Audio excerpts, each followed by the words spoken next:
Вот как показывает жизнь, наше общество всегда было открытым обществом. У чеченцев существовал институт Стубиноваш.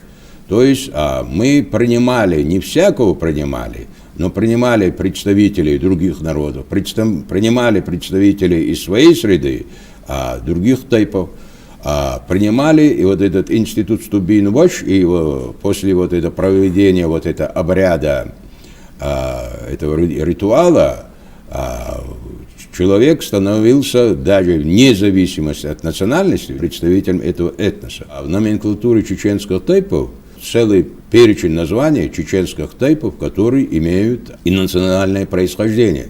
Арбой, понятно, арабы, туркой, турки, черкзы, черкесы, нуари, нагайцы, абзой, абазины, гейзлой, татары,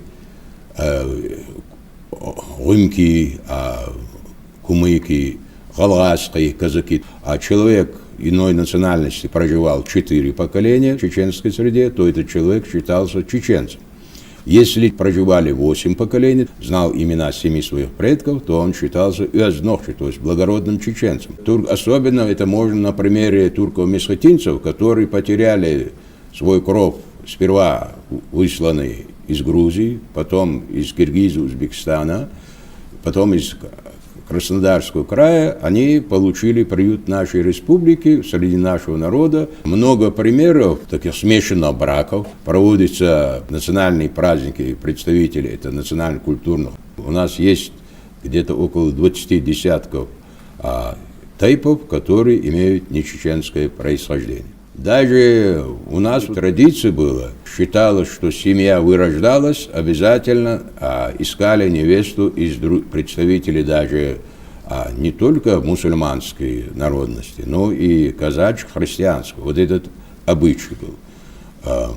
Вот это чеченцам на воспитание соседние народы отдавали своих детей, мальчиков, юношей, отдавали на воспитание. И вот этот инонациональный элемент чеченской этнической массы влился особенно в середине XIX века. В войсках Шамиля воевало около 500 русских перебежчиков-солдат.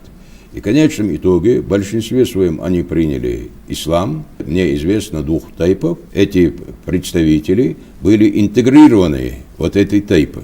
Это говорит о том, что чеченцы как этнос, как этнический организм, он не отторгал инонациональное, принимал. И были достаточно много и смешанных браков. Хотя после завершения Кавказской войны, в силу вот этой царской колонизаторской политики были созданы определенные противоречия между чеченцами и казаками. Они умели жить дружно, перенимали многое, кто-то в одежде, кто-то в обычаях, кто-то в традициях. Вот я вам приведу элементарный пример. Многие, наверное, не знают. Может, кто-то видел мальчика с золотым кольцом уха. Это обычай, это чеченский обычай, который перенят казаками. То есть, если в семье был только один ребенок мужского пола, то для того, чтобы окружающие берегли его, и, может быть, и там какой-то имел и такой нравственный, моральный такой эпический элемент, но чтобы общество знало, то есть мальчику правое ухо надевали вот это золотое кольцо. Этот обычай также был перенят казаками. В те времена Толстой приводил примеры того, что чеченцы, казаки между собой перероднились. Но даже сам факт, что иногда шутку гуновица называют казаками, на самом деле это не так. Гуновица – это чисто чеченский тип. Когда в Чечне утверждался ислам, то какая-то часть гуновицев, вероятно всего, этого главу семьи называли Ораз, и червленные чеченцы по сегодняшний день называют Орзгала, то они переселились на место нынешней червленной, и даже Гриценко, ученый, приводил примеры, что половина станицы червленной была вот этого чеченского происхождения. В годы революции, гражданской войны довольно-таки значительные силы, лицей Англии, которые имеют интерес на юге России, хотели стравить чеченцев и вообще горцев с казаками.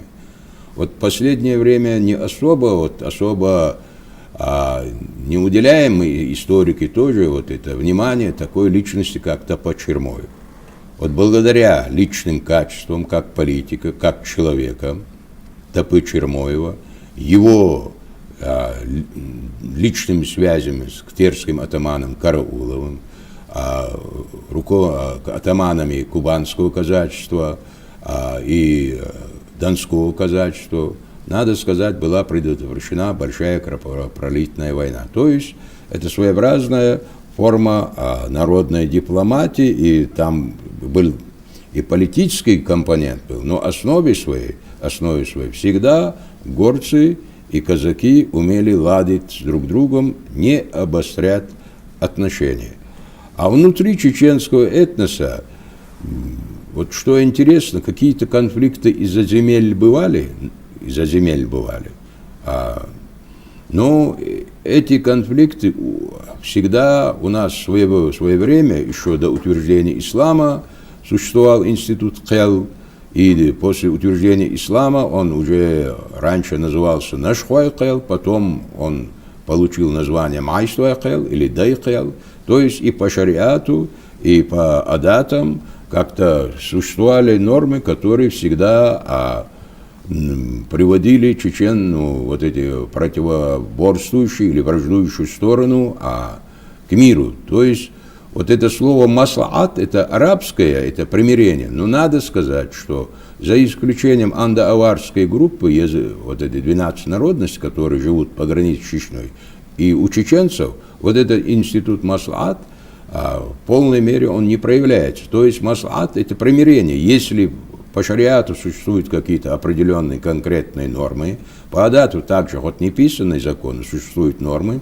то по маслаату вот это примирение враждующих сторон достигалось за счет взаимных уступок, за счет консенсуса. А особенно единство чеченского народа и ингушского народа, надо сказать, особо проявилось во время депортации. Вообще не признавали. Ну, а вот эти чеченские казаки, кто это вообще? Откуда они взялись? Ну, это отдельный разговор по Чечне. А это вот исходя из того, что вот они такие большие демократы по природе, хотя очень воинственные, они принимали на свою землю всех, кто принимал условия их существования, то есть обычаи их существования. И поэтому на этой земле, и они не считали землю как бы своей собственностью такой. Ну, я стою на этой земле, она моя. Хотя они не кочевники отнюдь, и жили оседло. Вот. И тем не менее, там есть самые разные тейпы, в том числе дагестанские тейпы, вот аварские тейпы есть в Чечне. Есть тейпы, которые собирали русских. Вот. Есть такой тейп, называется Эрсино, Эрси по-чеченски русский. Вот. Вот два тейпа казачьих – это Гуной и Варандой. Кто это? Это казаки, которые в силу тех или иных обстоятельств сливались с тем обществом, в котором жили чеченцы. И все, они принимали к себе. И там жили. Причем религиозный фактор был для них не основной и не главный, им было наплевать. И там тех же гуноевцев из-за того, что там жили русские и прочие, называли свиноедами. Потому что они ели свинину. При этом, при всем, когда основная Чечня была вся уже исламской, то есть мусульманской. Вот. Поэтому тут такой вот вариант, такой очень разный. Там, более того, мы посмотрим, даже близкие, казалось бы, народы, которые жили, например, Чечена и Ингушетия друг с другом, то же самое, у них сейчас довольно прохладные отношения. И, как мне тут уверяли несколько чеченцев, по генетически ингуши оказались предпоследними народами, близкими к ним. То есть, это самый дальний народ оказался на генном уровне к чеченцам. Они считают себя русскими, кстати, чеченцы. То есть, по крови.